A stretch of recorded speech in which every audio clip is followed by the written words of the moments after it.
हम बात करने जा रहे हैं क्रिया विशेषण की परिभाषा के बारे में।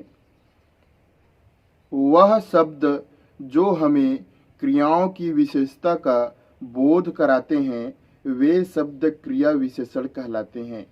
ये तो हो गई हमारे क्रिया विशेषण की परिभाषा। इसी को हम दूसरे शब्दों में भी कह सकते हैं कि जिन शब्दों से क्रिया की विशेषता का पता चलता है उन शब्दों को हम क्रिया विशेषण कहते हैं।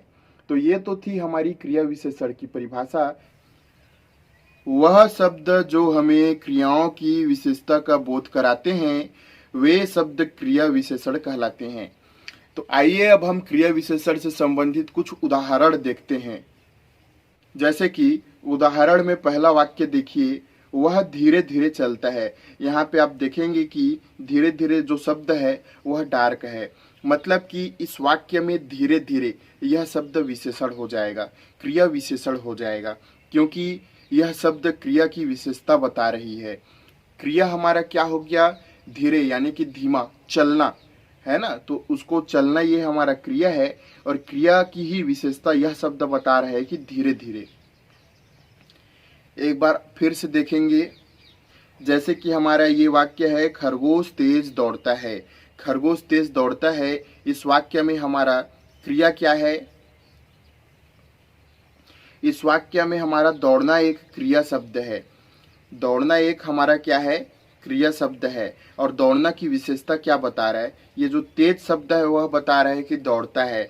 दौड़ना को यदि धीरे बोलते हैं तो धीरे क्रिया विशेषण होता, दौड़ना को ही हम क्या बोल रहे हैं? तेज। तो इसलिए क्रिया के आगे जो शब्द आता है उसे क्रिया विशेषण कहा जाता है। यही हमारे परिभाषा में भी है। एक बार परिभाषा को फिर से देखिए। वह शब्द जो हमें क्रियाओं की विशेषता का बोध कराते हैं वे शब्द क्रिया विशेषण कहलाते हैं। यहाँ पे आप बिल्कुल वाक्यों में देख सकते हैं, जैसे कि बढ़ना, ये बढ़ना हमारा क्रिया है, लेकिन बढ़ना का विशेषता कैसे बताया जा रहा है? क्यों धीरे बढ़ रहा है, तेज बढ़ रहा है, रुक रुक कर बढ़ रहा है। तो यहाँ पे विशेषता बताई गई है कि वह धीरे धीरे बढ़ रहा है। तो इस तरीके से क्रिया की जो विशेषता बताते हैं उन शब्दों को क्रिया विशेषण कहा जाता है। आइए अब हम जानते हैं कि क्रिया विशेषण के भेद क्या होते हैं, क्रिया विशेषण के प्रकार क्या होते हैं। तो क्रिया विशेषण दो प्रकार के होते हैं। पहला है अर्थ के आधार पर क्रिया विशेषण और हमारा दूसरा प्रकार है प्रयोग के आधार पर क्रिया विशेषण। तो इस तरीके से क्रिया विशेषण दो प्रकार के होते हैं। कौन कौन से? अर्थ के आधार पर और प्रयोग के आधार पर। अब हम अर्थ के आधार पर देखते हैं। तो अर्थ के आधार पर जो हमारी क्रिया विशेषण होती है वह कुल 4 प्रकार की होती है। ये 4 प्रकार कौन कौन से हैं?